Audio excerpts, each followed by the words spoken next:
Telugu Desam party తన శక్తి యుక్తులను ప్రదర్శిస్తోంది. జనసేనతో కలిసి ఎలాగైనా జగన్ అధికారం నుంచి దూరం చేయాలని విశ్వ ప్రయత్నాలు చేస్తోంది. అయితే ఇటువంటి కీలక సమయంలో సిట్టింగ్ ఎంపీ ఒకరు పార్టీని వీడతారని ప్రచారం జరుగుతోంది.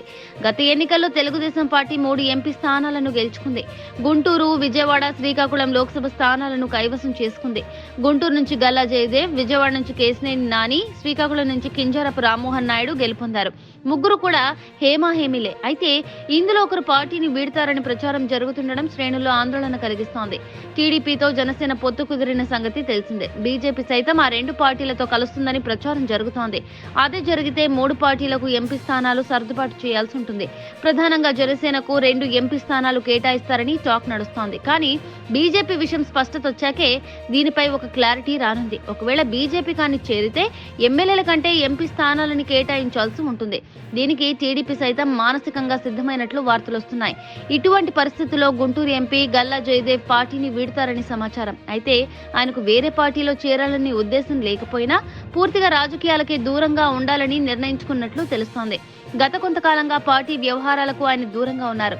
కనీసం నియోజకవర్గంలో సైతం కనిపించడం లేదు. ప్రస్తుత రాజకీయాలు తనకు సరిపడడం లేదని జయదేవ్ తన సన్నిహితుల వద్ద ఆవేదన వ్యక్తం చేసినట్లు సమాచారం. గల్లా జయదేవ్ది పూర్తి రాజకీయ నేపథ్య కుటుంబం. ఆయన తల్లి గల్లా అరుణకుమారి వైఎస్ కేబినెట్ లో మంత్రిగా కూడా వ్యవహరించారు. మరోసారి ఆమె టీడీపీ అభ్యర్థిగా పోటీ చేస్తారని ప్రచారం జరుగుతోంది. అందుకే జయదేవ్ తప్పుకొని వ్యాపారాలను చూసుకుంటారని సమాచారం. ఆయన తండ్రి గల్లా రామచంద్ర నాయుడు పారిశ్రామిక వ్యాప్తంగా సుపరిచితం. అమర్ రాజా కంపెనీని స్థాపించి ఉద్యోగ ఉపాధిని కల్పించారు.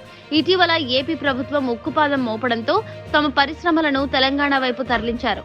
ఈ తరుణంలో రాజకీయాల్లో యాక్టివ్ గా ఉన్న గల్లా జయదేవ్ తప్పుకోవాలని చూస్తుండడం విశేషం. అయితే తన తల్లిని రాజకీయాల్లో విడిచిపెట్టి వ్యాపార రంగంలో కొనసాగాలని జయదేవ్ చూస్తున్నారు. టీడీపీలో చేరడం, ఏపీలో పెద్ద ఫ్యాక్టరీ మూసివేయాల్సి వచ్చిందని చంద్రబాబు సహకరించకపోవడం వల్లే రాజకీయాలకు దూరమై టీడీపీకి షాక్ ఇచ్చినట్లు సమాచారం.